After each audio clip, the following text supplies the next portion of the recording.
The outcry against all of the agricultural situation is very limited, highly limited. You're not hearing anything about the lack of labor. You're not hearing so much the farmers saying, we don't have anyone to work for us. People here in the United States, we are privileged to a great degree. We're not going to work in the sun. We're not going to, you know, basically, work a farmland. We are in our minds above that. And some of us, we ain't doing that. Our ancestors did it. We're not doing it.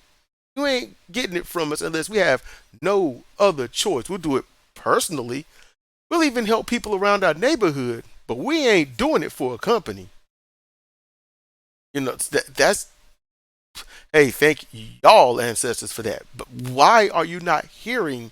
Because nobody wants to do it. Why aren't you hearing about it? That's a cover up. In truth, what's going on?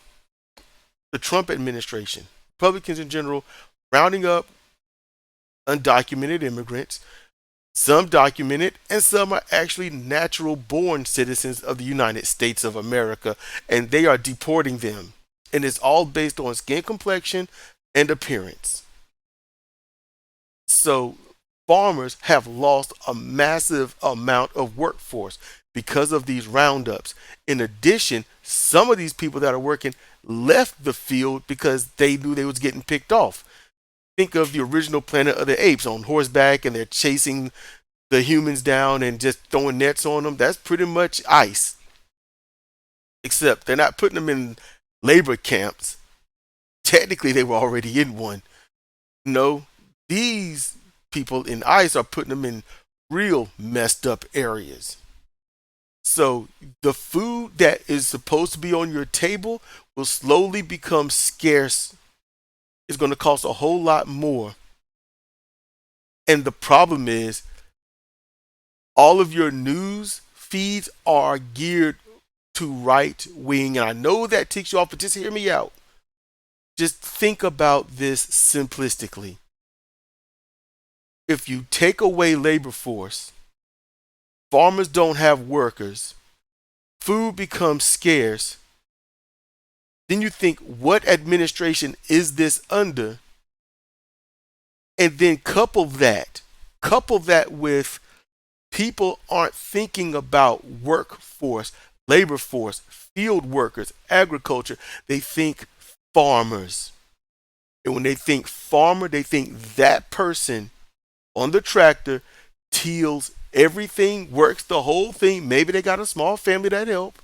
Because I'm going to tell you, because that is what's only portrayed on TV and in the movies. And majority of us have never gone out and seen a farmland actually work. You'll see the farmer, you'll see the empty rows, and say, yeah, we work this, and we, but you only see that person.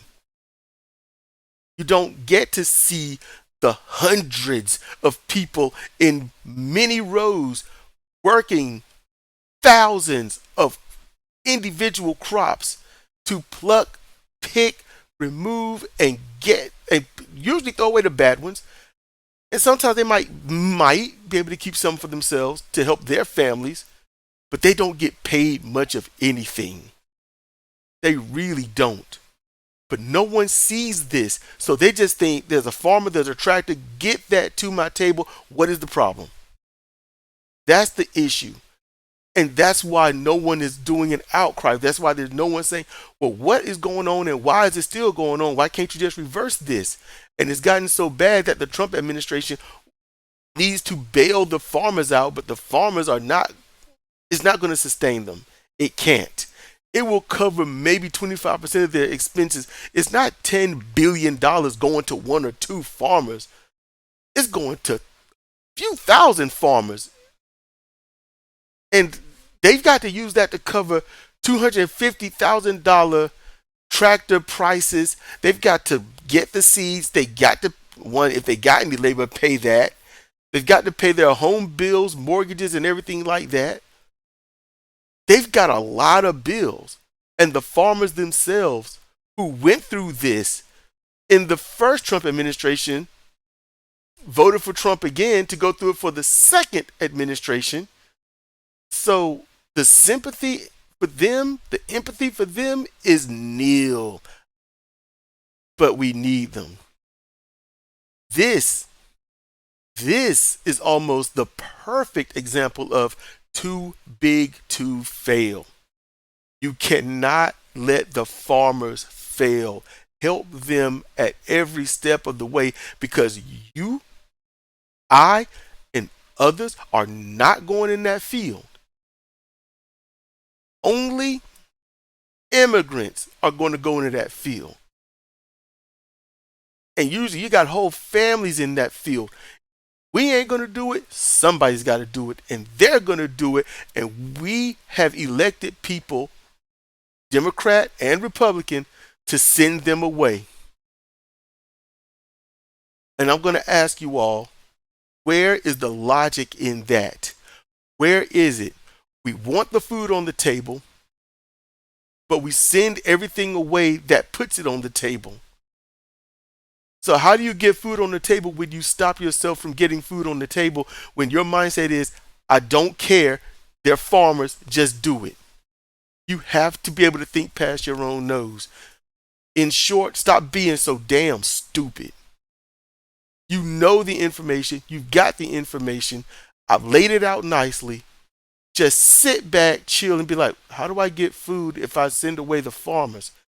The farmers' labor.